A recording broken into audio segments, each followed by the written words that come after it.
Welcome to the Full Life Podcast. I'm Zach Imboden. And if we're honest, most of us like certainty. We like stability. We want to know where we're going, how things are going to turn out, and whether our next step is worth the risk. But throughout Scripture, God rarely gives his people the entire roadmap. Instead, he invites them to trust him one step at a time. So maybe you're facing a career change or a ministry opportunity, a loss of a loved one, or a dream that feels bigger than your abilities.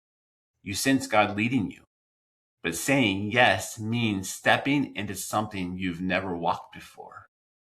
Today's conversation is for anyone standing at the edge of the unknown. So today, our guest, Denisha, has firsthand experience in what it means to trust God in the uncertainty. Denisha is learning and has learned what it means to be obedient. It doesn't eliminate fear, but allows us to trust God's faithfulness in ways we could never have imagined. So today we're going to talk about what it looks like to trust God when our future feels unclear, and how to discern God's voice, and why our greatest growth often happens on the side of obedience. So Denisha, welcome to the pod. Glad you are here with us today. Zach, I'm so excited to be here with you as well. Thank you for the invitation. Absolutely. Tell us a little about who you are and what you do right now. All right. So personally, I am the mother of four. I have three dogs and now a kitten. So that is my passion, is my family. And professionally, which is sort of what drives me in a lot of ways as well, I am a speaker, I'm a coach, and I founded a ministry about 7.5 years ago called Reclaimed Story. And so basically, I've been in corporate America for 20 years, and I've been in ministry for the past 16. And so it's interesting combining both of those together, and serving women as they heal from the pain of their past. We really believe that your story can become your strength. And so we get to walk with women as they make that a reality in their lives. To learn more about Reclaimed Stories, where do we go to learn more about that? Yeah, you can go to reclaimstory.com, and also Reclaim Story on Facebook and Instagram as well. There you go. Well, Denisha, thanks for being on here and on a unique topic, how to say yes when God takes you into the unknown. And so to start the conversation, when you hear the phrase, hey, to say yes to God, let's help define that piece first. What comes to mind for you? Well, first of all, when you said this episode is for you if you're trusting God with the unknown, I thought this episode is for me. uh, I think saying yes to God, we might think it's obedience, right? We might think, it's being obedient. But I think there's so many different parts to what it means to say yes. How do you know what you're saying yes to? How do we know the character of God and who we're saying yes to? And then what does saying yes look like? So I was thinking about that and thought, there's so many different parts to what does yes mean. I want to say, oh, it's obedience, Zach. That's what it is. It's all about the obedience, just going what I think God is telling me to do. But I think that takes a few steps to get there sometimes. And what would you say some of those steps are? So first, to tell you a little bit about how I'm wired, because it's going to sound like, oh, I just implement these 3 things and we go, right?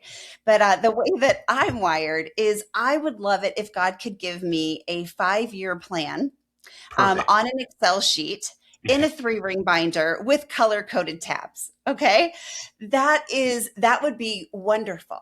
But here's what I would do if he did that. That would be certainty. You mentioned certainty, right? That would be certainty. But what I would do with that binder, if he gave me the most beautiful binder ever, I would take that and I would run like someone has just passed me the Olympic torch, right? Like I would go. And I think what God calls us to do is he won't give us that, because I would run and go. He knows me for that. So for all of you planners and people who like control in their lives, that would be awesome. But we would take it and we would run. And that's not what God's calling us to do. So I've learned sometimes that obedience can come even before understanding. So we may not get that binder, right? But what it causes us to do is it causes us to stay really close to him. If I start to whisper, everyone's going to lean in a little bit, right? If I yell, people are going to go, oh, I hear you, and keep walking. But I think that when the Lord doesn't give us that plan, when he doesn't shout really loud exactly those perfect next steps, that's when we have to lean in and trust him, but also lean in to hear his voice a little bit more. So that I am definitely a planner. And so this has been a big challenge for me. So I just want to lay that down. So if anybody's like, oh, that must be easy for her. Oh, no, it's not. I beg for the 3 ring binder all the time. So, Even just for the next year. It doesn't have to be the next 5 to 20 years. Just the next six right. months would be really nice Tomorrow, right? sometimes. Yeah. And Yeah. so for me, I'm the same way. I have lots of plans in my head that are 10, 15, 20, 30 years from now. But for me, that saying yes is having to really get to a spot in my life. Like, can I trust God? Can I really trust God that He has what's best for me? And and for me, when I ask that question, what does it mean to say yes? It's really asking the question, can I really trust God? And Yeah. then to be honest, and then the easy answer is yes. I trust God. I'm a pastor. I'm a spiritual Right. director. I'm a coach. Like, yeah, I mean, yes, I do trust God. But when it comes, it helps and put a spotlight on my heart on the places that I don't trust Him. And so Right. it makes me then realize, okay, where am I falling short? Where do I trying to hold on to control? Where do I have images of God that aren't true? And so for me to really say yes, do I trust Him? I really do. I really do have to get to a spot to say yes to Him means that He has what's best for me, even if I don't understand it, even if I don't believe it, even if I don't want it, that He has what's best for me. And so when I to say yes to God, it really I have to get to a spot for me to recognize that God has what's best all the time. He has what's good for me all the time for me. And and that's not always easy for me to be okay with. And so I have to work out the heart issues in my life to get to a spot where I can say yes to Him and those things. Yeah. I love what you said too. Like, his character. I think that comes from life experience, that comes from the word, right? And I think faith is trusting the one who's leading us. Faith isn't about the destination. It is really truly about trust. He doesn't always give us that whole map, but sometimes we'll have a nudge of what that next step looks like. So it is trusting the one who's leading us that we Yeah. can even give our yes to, I think too. Yeah. And so you've walked, I'm not sure you can share what you want here, but you've walked through some challenging things over the last. You started a new business and stuff like that. So you've had to walk through the unknown. And so as you are learning to walk through the unknown that God is inviting you to trust Him and all those things, what does that look like for you in your life right now? I think a couple of things. Right now, it looks like starting in a new adventure with this ministry. It's been 7 years, but when you're doing something grassroots, it can be a definite walk of faith. When I think back on different times that God has asked for my yes. I remember there was a time I had not seen my biological dad for 30 years. So from when I was 11 till almost 41. And I saw him for the first time, and the Lord prompted me so strongly, Zach. Like, I couldn't deny it and I couldn't run from it, or I was going to be in disobedience. Like, I could feel that. And he prompted me to ask him a question. And I remember sitting there and arguing with God. Like, I wanted to trust and just jump in, but I argued and I argued a little bit. And then finally I was obedient. And I did go ahead and I asked him the question that I felt like the Lord was asking. And something really hard, but really beautiful came out of it. And it was something I never could have seen coming. Right. So I think about that moment. I think about you're building trust, right? In that moment, even though I didn't want to do it and I thought devastation was going to come, my dad's never going to want to talk to me. It's going to be another 30 years. And those moments really laid the foundation for me of what my yes looks like and being able to trust God. I remember I'm a back row girl in church. Okay. I don't sit under the spotlight. If it's underneath me during worship, I move. Like, I am a very back row, just want to be here, want to talk to my people, but don't want to be in a spotlight at all. And I remember the first time God asked me through my work, asked me to get up on the platform and preach. And I thought, what? Like, what are you doing? I'm a back row girl. Don't you know me? And to this day, So I said yes through a whole, I argued and I wrestled, and I tend to do that. But to this day, I will hold one hand when I go to speak. That speaking at church led to speaking nationally. Hmm. And what's crazy about that is all about my yes. I wanted to say no. I said no for days, right? When that first came up, I was like, But stepping into that, one thing that I do to this day is I'll hold one hand. If I have my Bible, my notes, my community, whatever I've got, my other hand I hold, and I imagine walking out there with him. So he's got my yes, but I will not give him my yes unless I know he's going with me. Yeah. And so that is a big part. I think of, like, in Joshua 3, right? When Israel didn't receive the miracle to cross the Jordan. The priests were carrying the ark and they had to put their feet in the water, that they had to give their yes to God, that this floodplain was going to part and heap up on both sides so they could walk through it. And I think that is a lot of giving God our yes, is just, I'm going to put my feet in the water. I'm going to step on that stage. I'm going to ask my dad that question. I'm going to do I'm going to start that ministry. To just, if you feel that prompting, putting your feet in the water, we want all the answers, but I think that sometimes we have to put our feet in the water to watch God part it and take the next step. So, yes, it's been a little scary at times. It is, but it's also where we see opportunities for God to show up in the most biggest ways in our lives. Yeah. Yeah. And I went trade all the places where God asked me to say yes, and I stepped into, for all the pain and the struggle and all the things that went with it, now in my life now. And so as I look towards my future and the things that God's invited me to, I go, okay, but I think you're going to put, but you have a track record, at least, God, of showing up in meaningful ways. And isn't that amazing? And I think sometimes we think, right? Like, God, what if this isn't you? I know that can stop me in my tracks. Like, Lord, I trust this if I know it's you, but I need, a billboard on the side of the highway. Like, I need something to tell me this is definitely you. And one of the things, and I tell my coaching clients this, is God is bigger than our decisions, right? So, like, if I make a choice, whether it's that job, that ministry, that question, that spouse, that all the things, right? Coach, a lot of people are like, I don't know if this is the person for me, or I don't know if I should take this job or that job.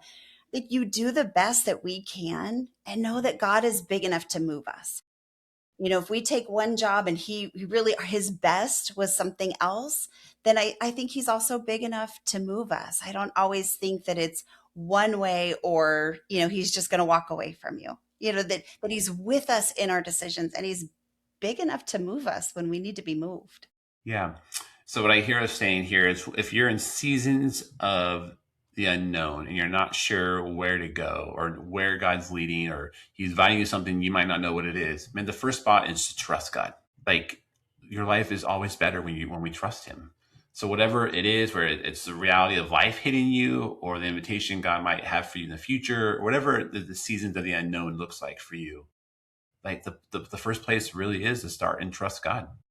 And when you do that, just to we're just reminding each other that God has good things for us, and he always shows up in meaningful, significant ways. And God cares about us more than we could possibly imagine. And it might not go the exact way we think it might go. And the path might take some bumps along the way. But God shows up. He shows up every time. And so, Denise, anything else on that piece of, like, the first step to step out in the unknown and trust God? Anything else you want to just add to that conversation? The only thing that comes to mind is Proverbs, when it says, trust in the Lord with all your heart and lean not on your own understanding. I think that I noticed that it doesn't say understand, then trust. It says trust in the Lord with all your heart and lean not on your own understanding. So it's the trust part that's huge, in knowing who he is and trusting him no matter what. Yeah. And Denisha, I think as you and I are talking about this, you talk about trusting God is important first, and then it's just discerning God's voice in the unknown. And so when you think about what does it mean to discern God's voice, a question people often ask, and when I coach them, I'm sure in your coaching conversations as well, how do I really know it's from God and not just a burrito I had last night, or my ego kicking in, or my insecurities kicking in? How do you discern How do you help people discern if it's really from God or not? I love the topic of discernment, and I love the fact you're talking about it. I discernment first, I think, flows from that relationship, like we've been talking about, right? It flows from knowing who He is, and then stepping out of that. So, for instance, if God is leading me to something that doesn't align with His Word, then I know that's not the Lord, right? I know that's not Him, but it flows from that relationship with Him. And I think about one of the passages I've been really holding on to recently is John 15:5, and it's I am the vine, you are the branches, right? If you remain in me and I in you, you will bear much fruit, whatever that fruit looks like. Whether it's a decision you're making, as you mentioned, but apart from me, you can do nothing. It says, and part of me wants to figure it all out. Discernment is like, well, I have to make a spreadsheet of pros and cons and I'm going to, figure it all out, right?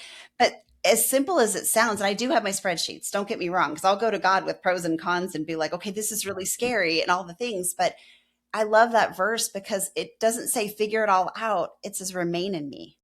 That direction flows directly from that relationship. Fruit grows from that connection.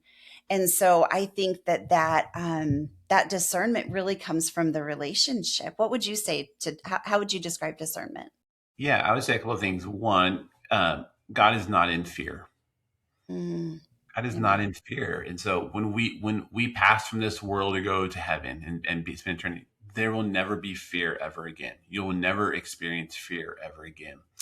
And so and part of discernment is recognizing where am I reacting out of fear in my life.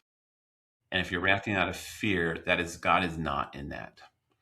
And so fear is usually indicators of mistrust that we may have in our lives.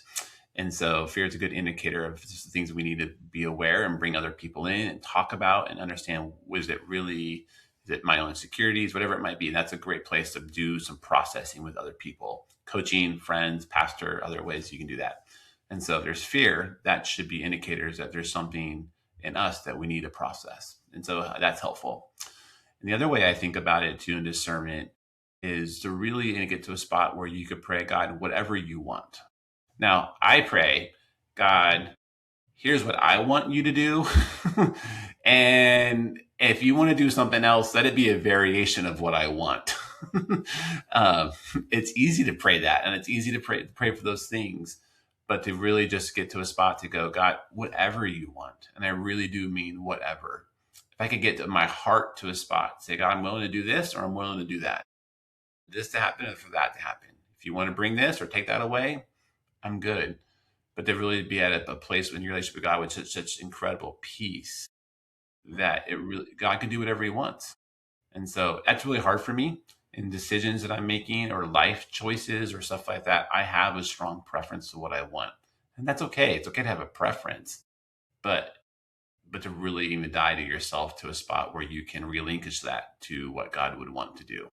Because God often takes the things that I want and then wants to move things in me and let it come out in a totally different way than what I was expecting to happen. It's usually better, but I have to die to myself, my own pride, my own ego, my own control issues. And so if I could pray in a way that God, whatever you want to do here, A, B, or C, or whatever else you might want to do, I'm okay with it.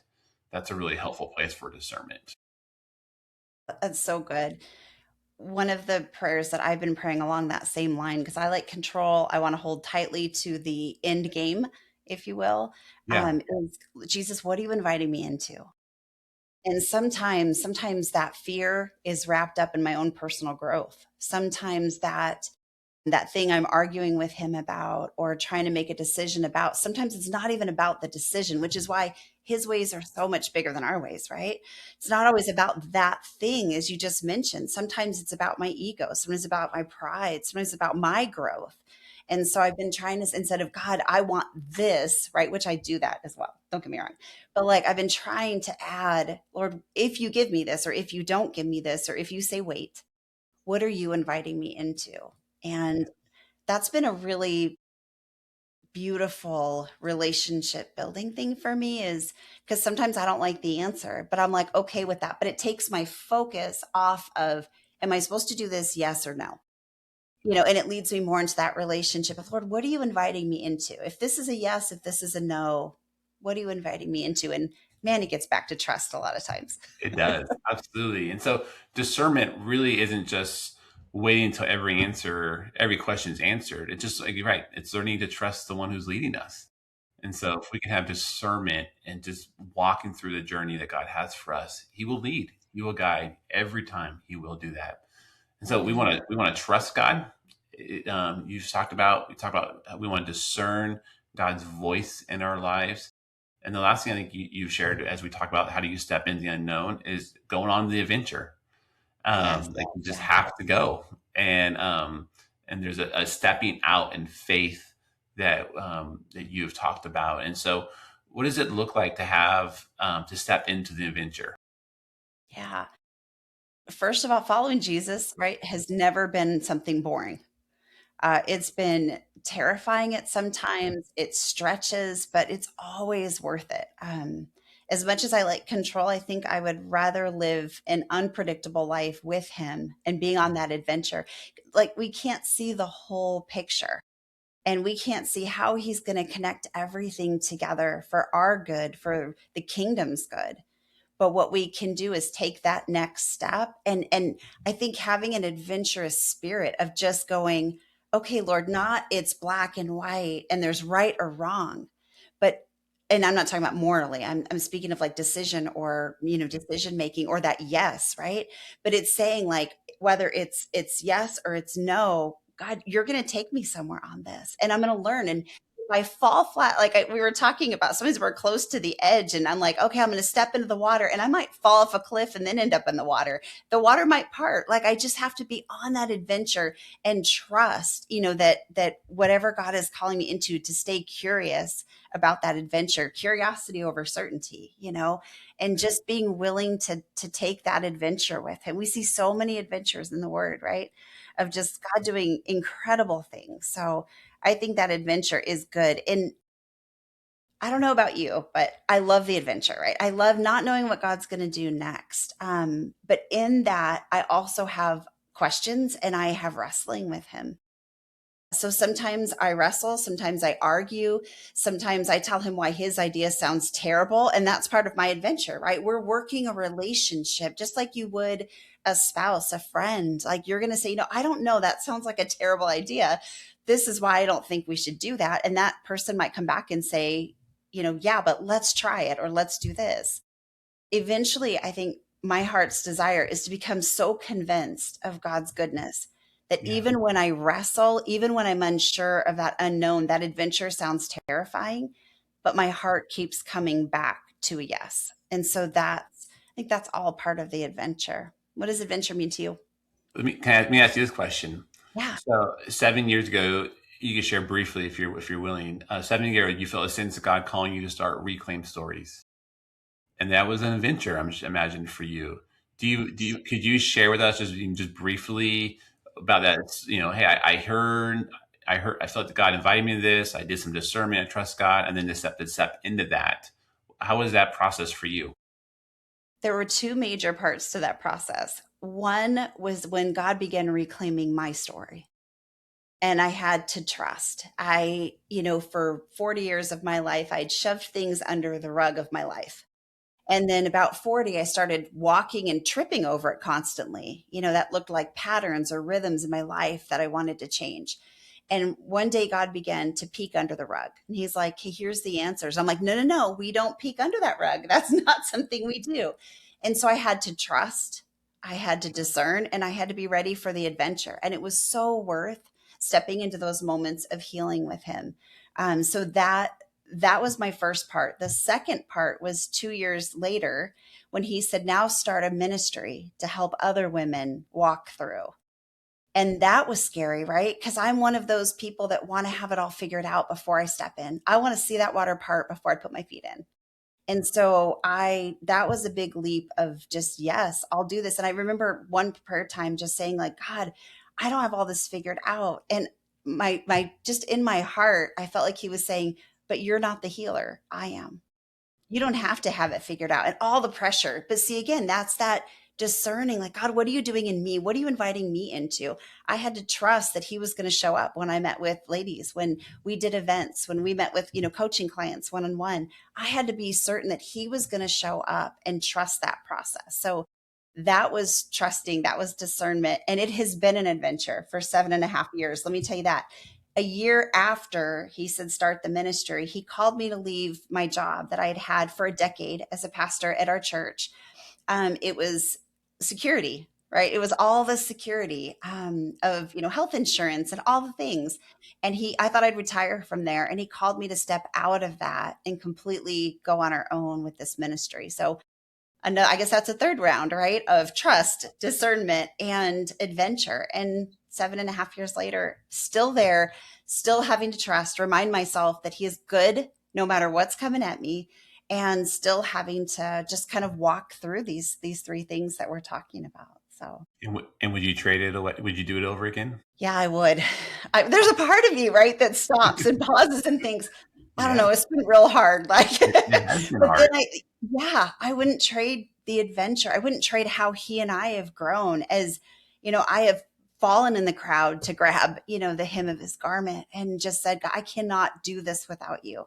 And so I wouldn't trade that part at all. There's moments I wish he would have taken, Moments, but I absolutely. wouldn't trade the And there's life journey for sure. things, but no, yeah. And so I hope as and we could go here, we could stay here for hours and just tell stories after stories of our lives. And if you listen, I'm sure there's things in your life where you've had to take a step of faith and say, God, how are you going to show up? And now you look back on it and you see God's faithfulness, you see his goodness and in your life, but it doesn't always make it easy. Sometimes it makes it easier for the next one, and sometimes it makes it even just challenging for the next one. Just because you So did it true. once doesn't mean God's going to show up the way he did before. And so and so hopefully as you think about whatever the unknown is for you in life right now, that you would just know that God loves you, he cares for you, he wants what's good, he wants what's best for you in your life. And it might look different than what you're thinking about. It probably will, but he has an adventure for you to step in and lean into. And so Denisha, as if someone was listening to this, as you just may echo what we just talked about there, if somebody was listening to this and they are feeling an invitation or just a reality of life has hit them um, for an adventure of what God has from the unknown, but fear or insecurities or whatever it might be is holding them back, what would you say to them? I would say that when we choose obedience or choose to trust over our certainty, that God is waiting for us in the unknown, that he knows the end from the beginning. So things that we don't know what's going to happen next, he does.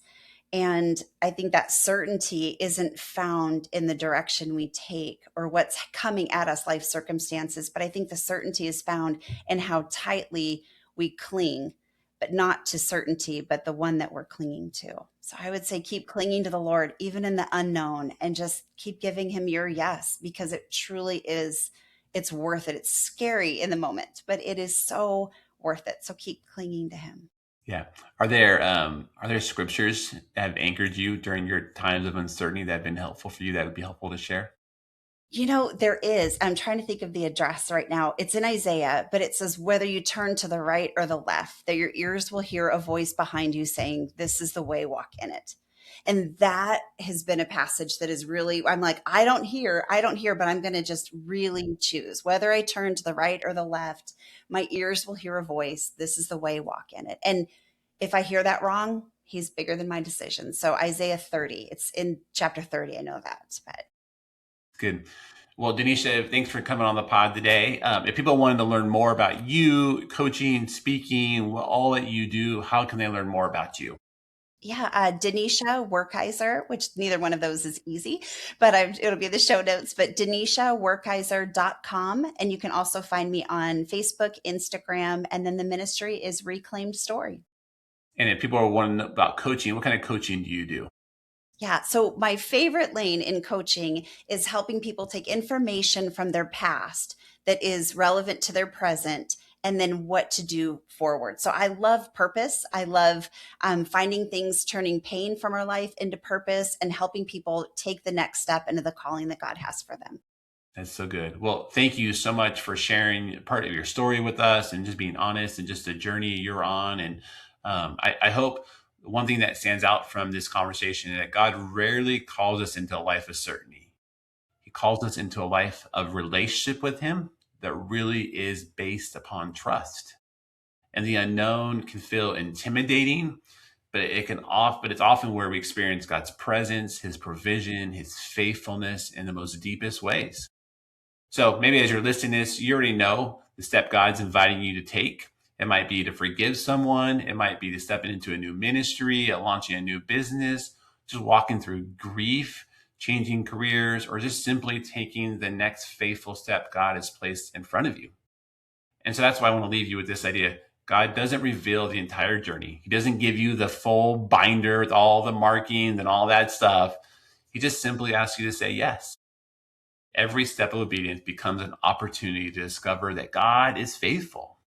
And so in this conversation is stirred in you in your heart and you're wrestling through something. What's next? And you don't know how to navigate that journey alone. One of the greatest gifts God gives us is people. And sometimes we need people to help us discern God's voice and what He's doing in our life and to help us walk through those next steps. And so that's why I offer coaching or spiritual direction through Full Life Coaching. You can reach out to Denisha if you're seeking clarity or navigating major transitions or recovering from burnout or simply just wanting to grow closer to God. We'd be honored to walk alongside of you. You can learn more about me at fulllifeforyou.com, more about coaching, spiritual direction, and resources to help you design for the purpose and full life God has for you. So thanks for joining us on our podcast today. If this conversation encouraged you, would you do me a favor? Subscribe, leave a review, share it with someone who might be standing on the edge of the unknown. So thanks for listening, and be a healthy leader and stay a healthy leader. Have a great day.